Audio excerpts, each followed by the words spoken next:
Shalom Bapak Ibu Saudara sekalian. Puji nama Tuhan, kita boleh ada kembali dalam ibadah di Minggu Raya ini, ibadah di awal bulan tanggal 1, di bulan yang terakhir dari tahun 2024. Puji nama Tuhan. Senang ya Bapak Ibu Saudara, masih hidup? Amin, haleluya, haleluya. Soalnya sepi banget Bapak Ibu Saudara. Kita bersyukur ya karena Tuhan yang kita sembah adalah Tuhan yang begitu baik dalam kehidupan ini. Bapak Ibu Saudara sekalian, setiap kita manusia, siapapun dia, pastinya menginginkan hidup yang bahagia, hidup yang lebih baik dari hari ke hari, hidup yang lebih baik dari waktu yang sudah kita lewati, hidup yang berkecukupan, bahkan hidup yang berkelimpahan, hidup yang penuh dengan kesuksesan. Itulah yang menjadi impian dari setiap kita, saya percaya itu. Selalu ada dalam damai sejahtera, sepertinya tidak ada yang mau hidup di dalam hidup yang melarat, sengsara, miskin, penuh sakit-sakitan. Itu nggak ada kayaknya dari pikiran manusia normal. Dari zaman Adam sampai saat ini, sampai sekarang ini, Tuhan Allah selalu memberi janji. Tadi kan kita sudah nyanyikan, aku percaya janjimu ya. Nah kita melihat itu bahwa janji Tuhan itu ya dan selalu amin. Dan kita melihat di sini bagaimana manusia hidup itu selalu mempunyai cita-cita untuk hidup lebih lebih baik lagi dari hari-hari yang lalu. Dan kalau kita melihat dari tadi saya katakan dari zaman Adam sampai saat sekarang ini, Tuhan selalu memberi janjinya bagi kehidupan manusia. Bila kita hidup taat pada firman Tuhan, maka hidup kita diberkati oleh Tuhan. Janji Tuhan bagi umatnya atau bangsa pilihannya, bagi bangsa Israel khususnya pada saat zaman itu, janji ini juga menjadi bagian dari kehidupan kita, orang-orang yang percaya kepada Tuhan.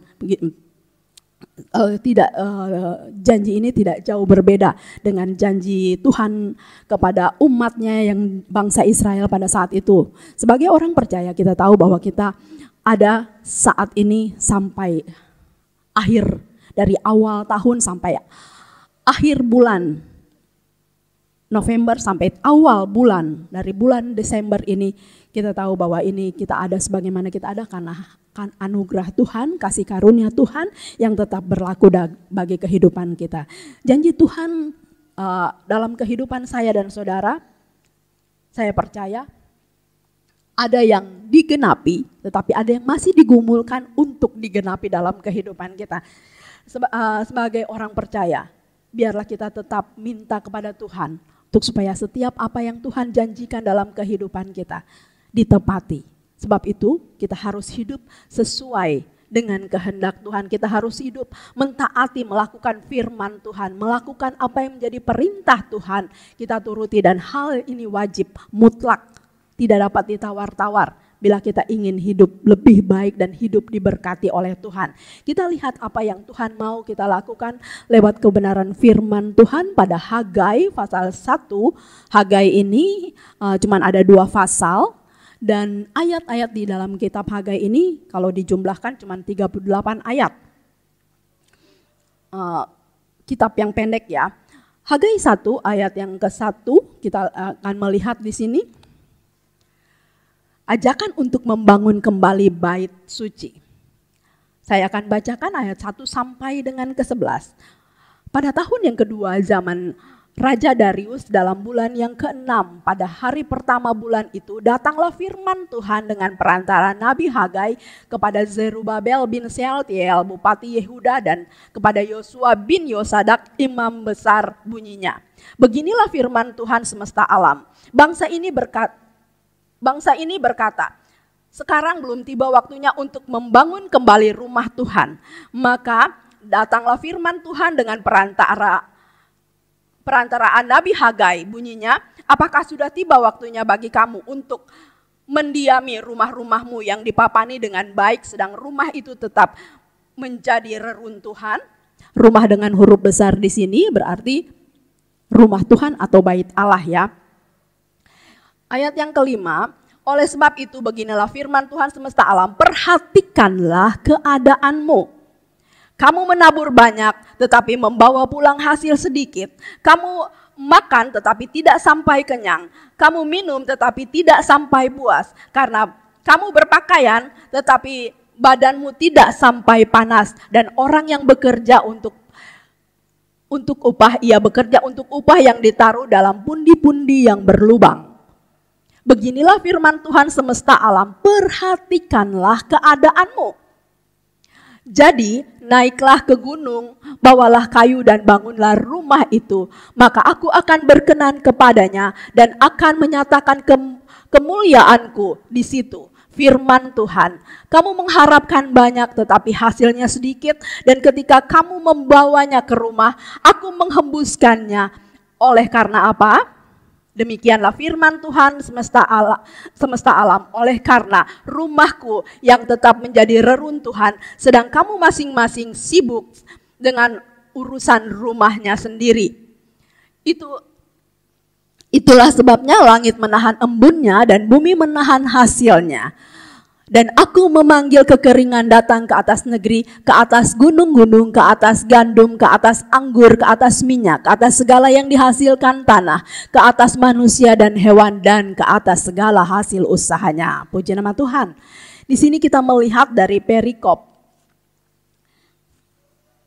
Hagai pasal yang ke-1 ini, ajakan untuk membangun kembali bait suci. Jadi kita lihat bagaimana Hagai, orang-orang bangsa Yahudi atau bangsa Israel yang dibuang ke Babel, mereka diberi kesempatan untuk kembali ke tempatnya, ke Yerusalem. Untuk mereka diberi kesempatan oleh Zerubabel saat itu untuk membangun kembali Yehuda atau membangun kembali daerah mereka. Tapi mereka membangun daerah mereka, Yehuda membangun rumah-rumah pribadi mereka, tetapi mereka tidak memperhatikan rumah Tuhan atau bait Allah saat itu. Di sini dikatakan bahwa bait Allah dibiarkan, reruntuhan bait Allah terlihat ya Tuhan, terlihat pada saat itu. Dan mereka tidak memperbaikinya. Dan ini adalah satu ajakan Hagai, nabi kecil, untuk membangun kembali bait Allah. Dan di sini kita perhatikan dalam konteks firman Tuhan yang kita baca ini bagaimana bangsa Israel atau umat pilihan Tuhan ini, mereka kembali dari pembuangan. Saat mereka ada di Babel diberikan kesempatan untuk kembali membangun daerahnya, membangun negaranya kembali.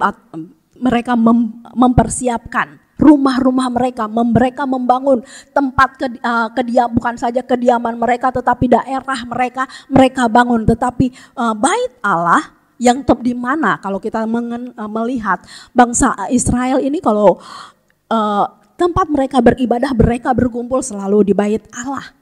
Mereka tidak memperbaiki rumah Tuhan ini. Bukan, saya tidak berbicara tentang fisik atau bangunan yang ada seperti gereja ini, tetapi kita lihat di sini bagaimana himbauan Hagai, nabi kecil ini, Hagai ini untuk di sini dikatakan ayat yang kelima, oleh sebab itu beginilah firman Tuhan semesta alam, perhatikanlah keadaanmu. Ayat 5 dan ayat yang ke-7 dua kali disebut perhatikanlah keadaanmu. Kamu bisa membangun atau bangsa Israel ini bisa membangun rumah-rumah pribadi dengan dipapani dengan baik, dibangun dengan baik. Tetapi mereka tidak membangun bait Allah atau mereka biarkan bait Allah ini dalam keadaan runtuh, tidak diperbaiki. Tadi saya katakan saya tidak berbicara tentang bangunan fisik atau bangunan gereja ini. Tetapi di sini kita melihat ketika kita diberkati Tuhan dengan limpah, kita bisa membangun rumah kita, rumah pribadi kita, baik tubuh kita bisa bangun supaya menjadi lebih sehat, lebih baik, lebih glowing untuk saat ini ya, dengan segala macam skincare. Tetapi kita tidak memperhatikan keadaan rohani kita. Bait Allah yang ada di dalam kehidupan saya dan saudara, kita tidak memperhatikan. Sehingga di sini kita melihat Nabi Hagai, dia mengatakan, perhatikanlah keadaanmu. Kamu bisa bangun kehidupanmu dengan hal yang baik-baik, tetapi kamu tidak bisa bangun kehidupan rohanimu untuk dibawa kepada Tuhan menjadi lebih baik lagi. Hanya rumah-rumah tempat tinggal bangsa Israel yang mereka bangun kembali. Bahwa itu Tuhan memakai nama Nabi Hagai untuk menegur bangsa ini. Kalau kita perhatikan dalam ayat ini ada dalam ayat-ayat yang sudah kita baca, Nabi Hagai dipakai Tuhan untuk menegur 3 unsur di sini, teguran kepada negara atau pemerintahan saat itu diwakili oleh Zerubabel, teguran pada para pemimpin rohani atau rohaniawan yang ada pada saat itu diwakili oleh Yosua bin Shealtiel, teguran kepada komunitas atau orang-orang Yahudi pada saat itu, orang percaya itu pada saat itu diwakili oleh bangsa Israel.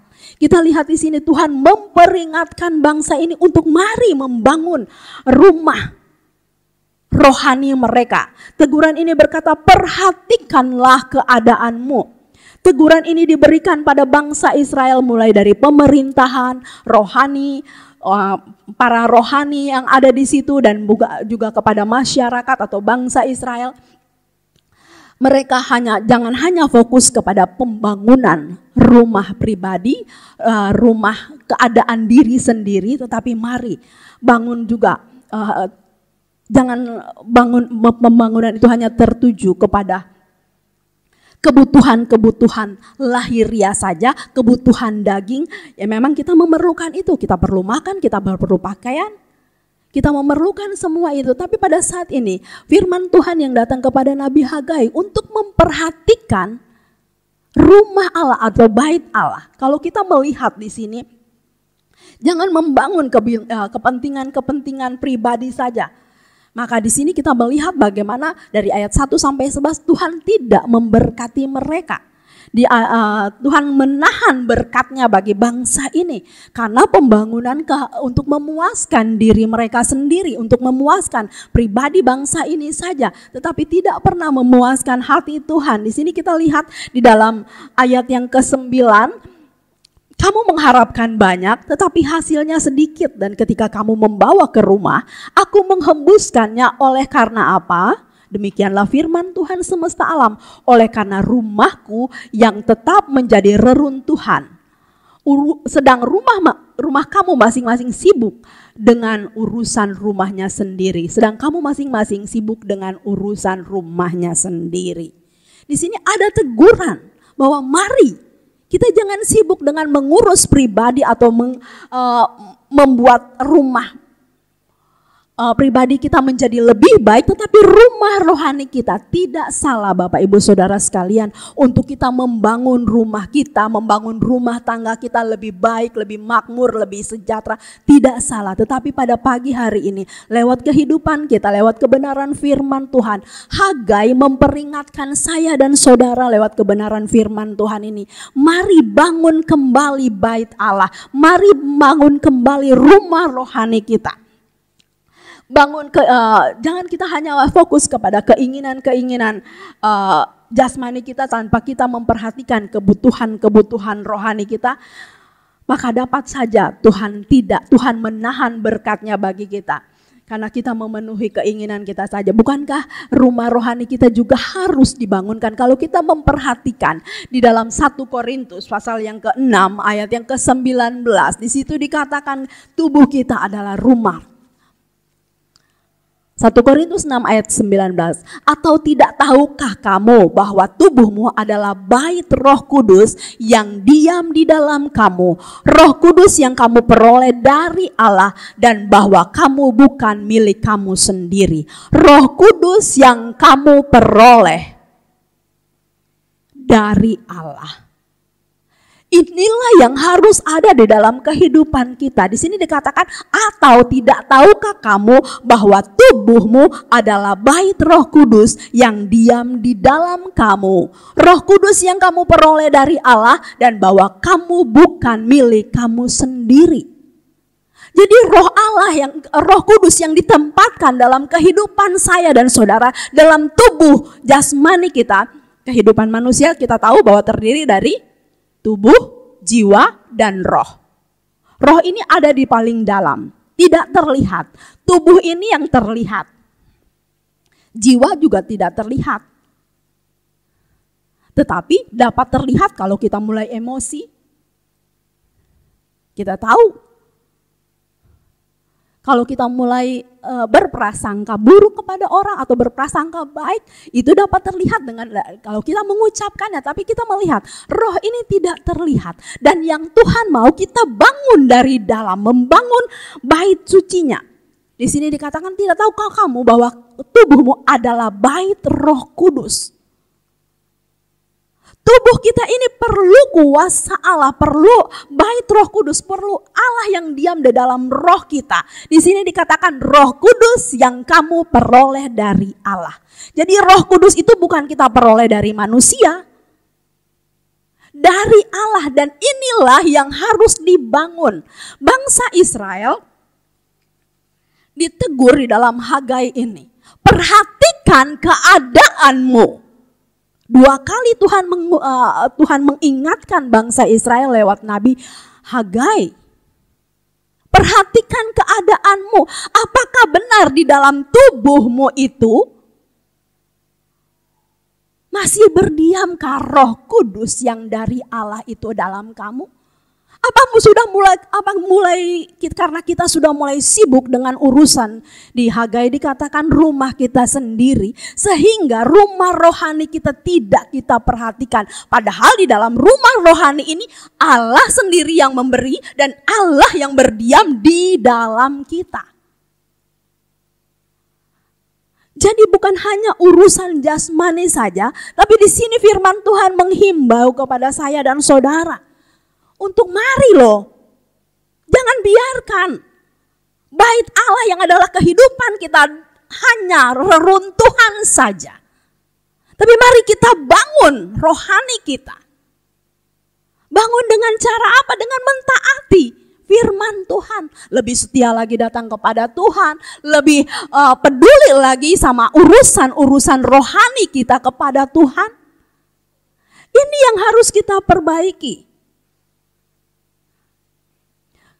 Kalau Allah masih memperingatkan saya dan saudara lewat perkataan Hagai, berarti Tuhan tidak mau kita tetap tinggal diam, tetapi harus ada kemauan dari kita untuk mari kita membangun bersama. Seperti yang dikatakan dalam perikop ini, ajakan untuk membangun kembali bait suci. Kehidupan saya dan saudara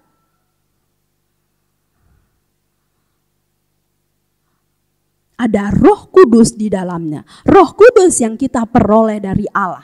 Roh Kudus yang mau berdiam dalam kehidupan rohani kita. Roh Kudus yang kita peroleh dari kematian Yesus. Kita diampuni, kita ditebus, kita dibeli dengan harga yang mahal yang tunai dibayar. Kebangkitan Yesus. Kenaikan Yesus. Dia memberi rohnya bagi saya dan saudara. Rumah inilah yang harus kita perhatikan. Rumah inilah juga yang harus menjadi fokus kita sekalian. Apa yang dikatakan Nabi Hagai? Perhatikan keadaanmu, jangan hanya membangun rumah daging kita saja, fisik kita saja, tempat tinggal sebagai kita, tempat tinggal kita secara pribadi, tempat bernaung dari panas, hujan, tempat bernaung dari angin yang saat-saat ini sedang gencar-gencarnya melanda. Kita di sini kita melihat Tuhan ingatkan kita untuk membangun kembali rumah atau bait Allah yang adalah rumah roh. kita, yaitu tubuh kita sendiri. Kita bukan hanya mementingkan makanan-makanan jasmani saja, sebab makanan jasmani berguna untuk kehidupan kita, kelanjutan kita dari hari ke hari. Minuman perlu bagi kita, pakaian juga perlu bagi kita, tapi lebih dari itu, kehidupan di dalam kekekalan kita harus perhatikan. Rumah rohani kita harus perhatikan. Makanan rohani yang menjamin kehidupan kita di dalam kekekalan bersama dengan Yesus, itu harus kita perhatikan.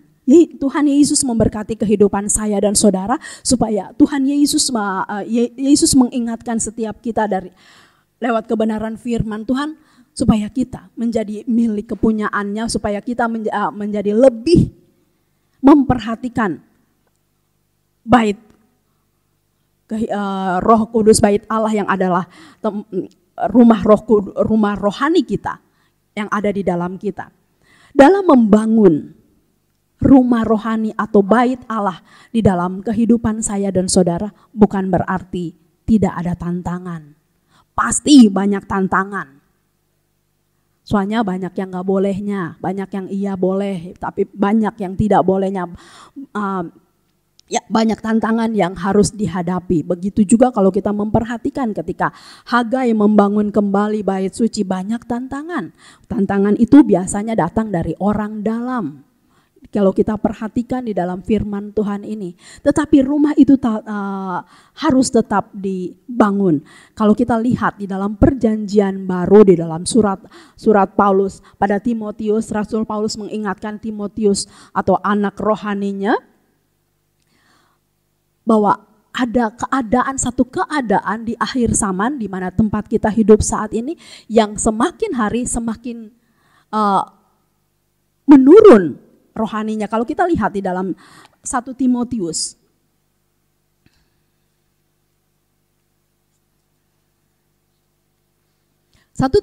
pasal yang ketiga, di situ dikatakan keadaan manusia pada akhir zaman.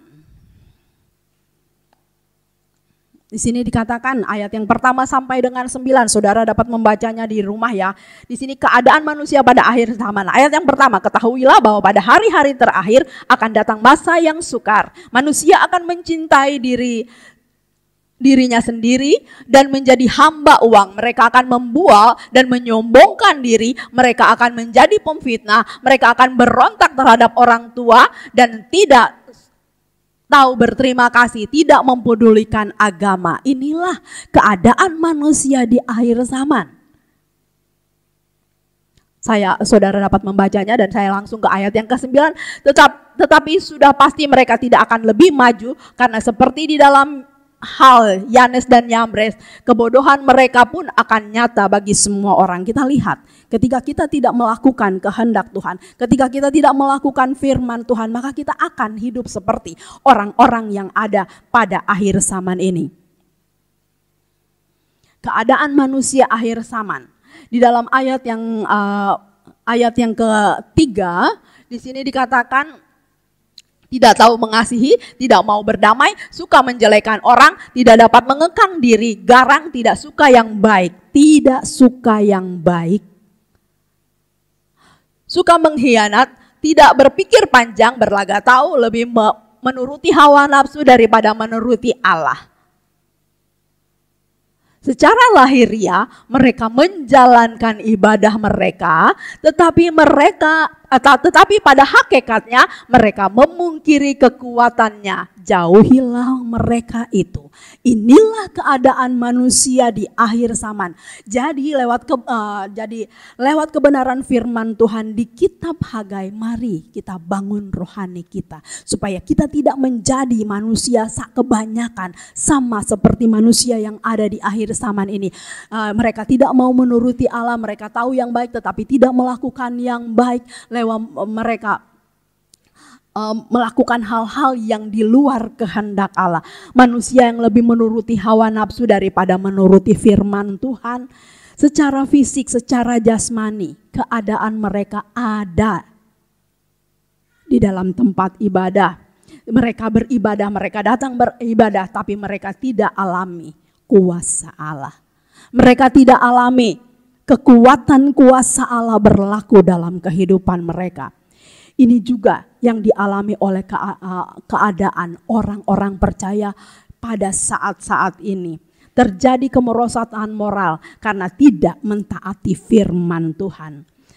Kalau kita lihat lagi dalam baik Rasul Paulus mendidik Timotius anak rohaninya, baik Petrus juga mengingatkan saya dan saudara lewat 2 Petrus pasal yang kedua. Tadi dikatakan di dalam Timotius, jauhilah mereka itu. Jadi Bapak Ibu Saudara sekalian, mari kita minta kekuatan kuasa Allah untuk memampukan saya dan saudara hidup sesuai dengan kehendak firman Tuhan. Di dalam 2 Petrus pasal yang kedua ayat yang ke-10.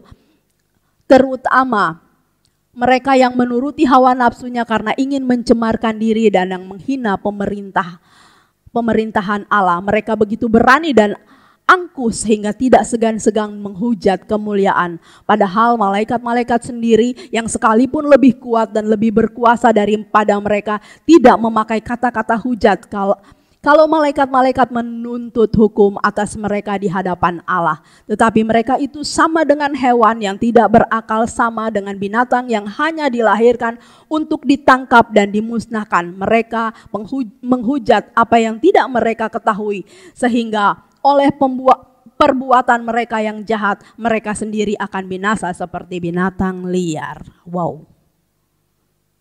Saudara, keadaan manusia di akhir zaman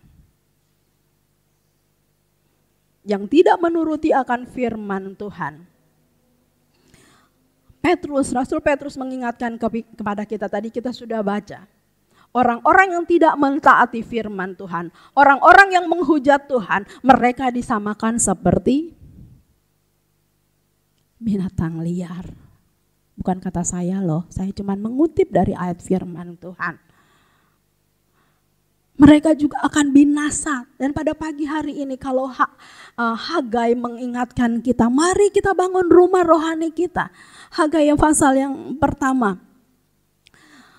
Maka Tuhan akan kembali memberkati kehidupan kita. Allah perintahkan kita untuk membangun kembali bait Allah, rumah rohani kita. Maka Tuhan akan memberikan kehidupan bagi kita sekalian.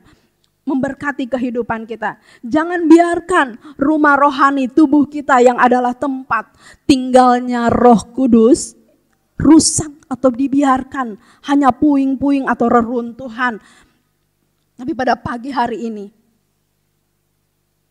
kita mau bangun kembali, kita mau susun kembali rumah itu. Kita mau mempersembahkan yang terbaik dari dalam kehidupan kita untuk hormat kemuliaan Allah. Kita mau semangat kembali, bergairah kembali membangun rumah rohani kita. Kita mau lebih dekat lagi kepada Tuhan. Kita mau membawa semua apa yang menjadi pergumulan hidup kita kepada Tuhan. Supaya Tuhan membuat kita semakin hari menjadi bangunan yang semakin berkenan, yang dapat ditinggali oleh kuasa Roh Kudus dalam kehidupan kita. Di dalam Hagai pasal yang ke-1 kita kembali lagi kepada ayat yang ke-8.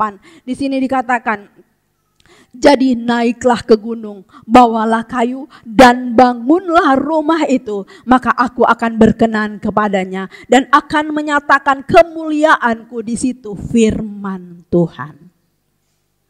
Tuhan mau menyatakan kemuliaannya bagi pribadi lepas pribadi kita. Sebab itu naik ke tempat yang lebih tinggi.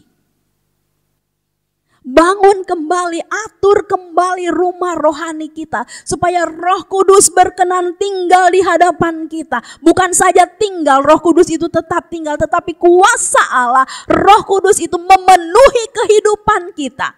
Di sini dikatakan, dan aku akan berkenan kepadanya dan akan menyatakan kemuliaanku di situ. Firman Tuhan. Tuhan mau menyatakan kemuliaan Allah bagi pribadi lepas pribadi kita. Salah satu perkara, bangun kembali bait Roh Kudus itu, bait Allah itu dalam kehidupan kita. Bukankah di dalam Matius 6 ayat yang ke-33 dikatakan satu, carilah dahulu kerajaan Allah.